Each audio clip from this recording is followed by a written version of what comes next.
కాశీ ఈ మధ్యకాలంలో 2 సార్లు వెళ్ళా నేను. ఒక 2, 3 ఏళ్ల క్రితం ఒకసారి ఫ్యామిలీతో, మళ్ళీ మొన్న ఒకసారి కార్యక్రమానికి వెళ్ళా. కొత్తదనం అయితే ఉంది అక్కడ. కాకపోతే ఇంకా ఏరియా అంతా కూడా ట్రాఫిక్ జామ్‌లు అట్లాగే ఉంటున్నాయి. దాంతో ఇదేదైతే కేబుల్ సిస్టమ్ ద్వారా ఏదో తీసుకొద్దాం అనుకుంటున్నారో అది అయ్యేదాకా కొంత ఇబ్బంది ఉంటది.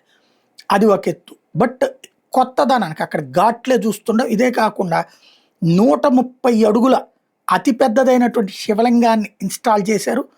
అది త్వరలో పూజా కార్యక్రమం. ఇక కాశీకి వెళ్ళినప్పుడు, మనం గుళ్ళోకెళ్ళినప్పుడు పెద్ద సమస్య ఏంటంటే తోపులాట ఎక్కువగా ఉంటది. మన తిరుపతిలో లాగా ఒక సిస్టమేటిక్‌గా లేదు. మన దగ్గర తిరుపతి ఏంటి, దుర్గ గుడి ఏంటి, ప్రతి గుడి దగ్గర కూడా ఒక సిస్టమ్ ఉంది.